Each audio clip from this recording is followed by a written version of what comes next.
with you some early observations from what I've been able to read so far.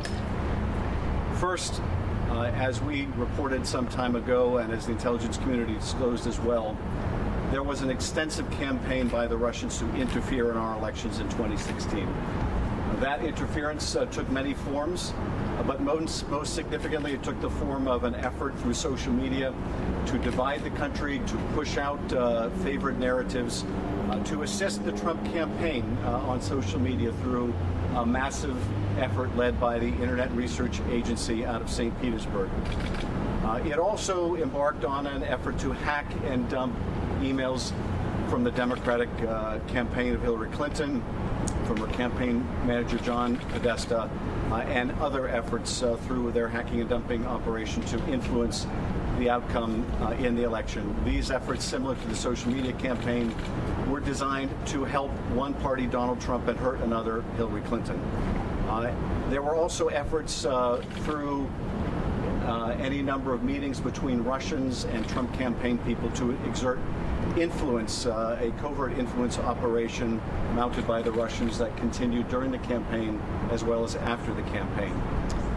And I want to make several points about these findings for what we can tell so far from the Mueller report. First, the Attorney General did a grave disservice to the country by misrepresenting significant parts of the Mueller report, by attempting to put a positive spin for the president on the special counsel's findings. The Attorney General is not the president's personal lawyer, although he may feel he is. He is supposed to be the highest law enforcement officer in the land, and he is supposed to represent the interests of the American people. But when the Attorney General gives the perception that the President fully cooperated in the investigation when he didn't, that they provided all the information materials when they didn't, when the President in fact deprived the special counsel of perhaps the single most important piece of evidence, that is his own verbal testimony, that misleads the American people. When the Attorney General represents on the obstruction case or suggests that the special counsel desired him to make that decision, that the special counsel wasn't mindful of the Office of Legal Counsel opinion that a special counsel cannot indict a sitting president, when the Attorney General mischaracterizes the report in that way, he does a disservice to the country. A few things leap out about the substantive allegations on obstruction of justice and the issue of conspiracy. On the issue of obstruction of justice, the report outlines multiple attempts by the president to mislead the country, to interfere with the investigation, to make false statements to the American people, and to urge others to lie to the American people, to urge those of his staff to take actions to further obstruct the investigation, which may have been refused, but they were not refused owing to any goodwill or good motive on the president's part, far to the contrary. That these actions had a material impact on the investigation, that in fact the special counsel was deprived of information, or at least the timely access to that information as a result of things that the president did and said. It made our job, certainly in our committee during our investigation, that much more difficult, as it did the special counsel's investigation. Those acts of obstruction of justice, whether they are criminal or not, are deeply alarming in the President of the United States. And it's clear that Special Counsel Mueller wanted the Congress to consider the repercussions and the consequences. It is clear the special counsel believed that no one was above the law, and that includes the President of the United States. The Attorney General's actions would make the President above the law, would make the President such that he cannot commit the crime of obstruction of justice. That was not the special counsel's view. If the special counsel, as he made clear, had found evidence exonerating the President, he would have said so. He did not. He left that issue to the Congress of the United States, and we will need to consider it. On the issue of conspiracy, and again in contrast to what the Attorney General represented, as I have said all along, each of the acts that I enumerated, each of the meetings, each of the contacts is not only spelled out in this report, corroborated in this report, but additional contacts and acts are also itemized. It gives us more information than the public knew about these illicit contacts between the Trump campaign and the Russians, whether they rise to the level of a criminal conspiracy or not. And contrary to what the Attorney General represented, The special counsel makes it clear he did not consider collusion, as that colloquial term is understood, but rather whether the facts amounted to the crime of conspiracy. And on that issue, in fact, in the case of the Trump Tower meeting, he found that while there was evidence, he could not establish two parts of the crime. That, in fact, Don Jr. did accept the offer of Russian help, but that he could not establish with admissible evidence either the willful intent by Kushner or Don Jr. or Manafort to violate the law, or that the material they received was sufficiently damaging to meet the statutory definition. That is a far cry from saying there is no evidence. That is the special counsel's determination that, notwithstanding the evidence on this issue involving Trump Tower and other interactions, like the provision of polling data by Manafort, which we have learned today was far more ongoing than we knew, that the special counsel could not establish a criminal conspiracy beyond a reasonable doubt and to the satisfaction of the jury. So these are the overall conclusions. But let me just say, to sum up, and then I'll be happy to go to your questions. As I said some time ago, whether these acts are criminal or not, whether the obstruction of justice was criminal or not, or whether these contacts were sufficiently illicit or not to rise to the level of a criminal conspiracy, they are unquestionably dishonest, unethical, immoral, and unpatriotic, and should be condemned by every American. That is not the subject of vindication. That is the subject of condemnation. And that is how I think we should view the Mueller report. And I'm happy to go to your questions. Did the Mueller report adequately address all your questions regarding conspiracy or collusion, or do you have additional questions you hope will be answered by your committee? There are sections certainly that are redacted in the report, some that clearly go to facts that are not being presented to the public, that would shed light on additional either illicit contacts or the nature of those contacts between the Russians and the Trump campaign. But other sections that are almost completely redacted go to the prosecutorial judgment.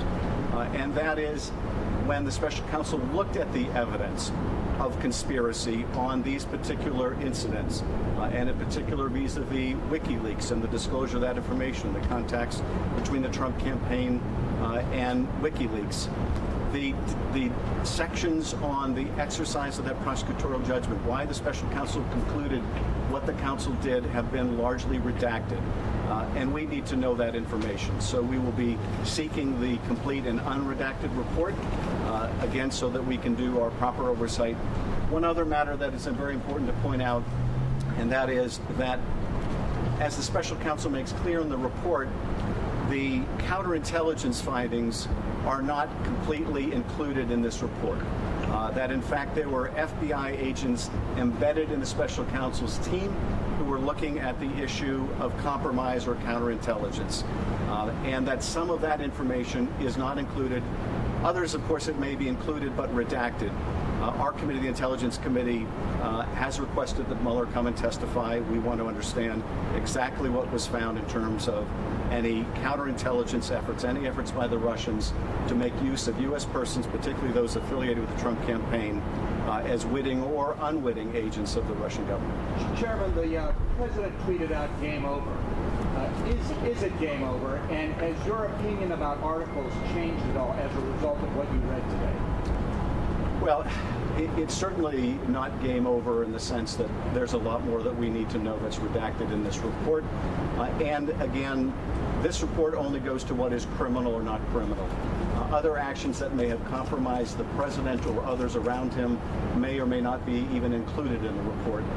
In the interest of making sure that our policy is driven by the best interests of the country and not by the personal or financial interests of the president or anyone around him, we need to find out the answers to that. But we will certainly be guided by the good investigative work that the special counsel has done. It is not our intention to redo all the painstaking work the special counsel has conducted. Indeed, it wouldn't be possible for us to do so. The special counsel had at his access a bevy of FBI agents, subpoenas, grand juries, etc., that we do not have advantage of. This is one of the reasons why it's so important for the Congress to be able to obtain this information, so we do not have to recreate the wheel. But it is important to note that the facts that are now established by this report are damning. Whether they could or should have resulted in the indictment of the president or people around him, they are damning. And we should call for better from our elected officials. The standard cannot simply be that you can do anything you like as long as you can declare at the end of the day, I am not a crook. That is not the ethical standard the American people expect in their president. Congressman Kellyanne Conway again called for you to step down as chairman. She said he should produce the evidence he says he has. What do you say with that? Well, Kellyanne Conway clearly hasn't read the report, because if she had, she would see that all the facts that have been alluded to are not only spelled out, but they're spelled out in far greater detail than I have. But look, this is coming from someone who invented alternate facts, and apparently she is continuing to cling to her alternate facts. Has Robert Mueller responded to your invitation to testify, and do you believe that the Attorney General should resign? We've made two requests of the special counsel. First, we've made the request for the counterintelligence findings and the underlying evidence. And it's very important to understand that the Justice Department has a statutory obligation to provide us with counterintelligence or foreign intelligence. And so they're required to provide that. Now, some of that is documentary evidence, but we have also asked for his physical testimony. We have not received a response to that yet. But the Attorney General did say during his press conference today that he would not oppose that, and we will fully expect them to comply with both of those requests. Barr resigning? In terms of Barr, look, I think he's done a deep disservice to the country, and frankly, he should have never been confirmed without committing to recusing himself from this entire investigation. As we all know, he applied for the job by writing a 19-page legal memo setting out why he thought an obstruction case against the president would not lie, that it was a bogus theory. And he made good on that job application in what he did today and what he's done thus far. So I think it was a grave error by the Senate to confirm him without requiring his recusal. In terms of beyond that, I don't want to comment. And how would you describe your thoughts on the fact that the president did not sit for a hearing now that you've read the report? Was that a disservice as well, and where do you stand on that? Well, it's certainly a disservice to the country and to getting to the bottom of the facts that the president was unwilling to do what he said he would. Not the first time the president has reneged on a commitment. It is one thing to ask for written answers to questions. You then get the lawyer's answers. You get Rudy Giuliani's answers or Jay Sekulo's answers. You don't get the president's answers. When you have the opportunity to interview someone in person, you have the opportunity to follow-up questions and get to the truth. That was not allowed to happen.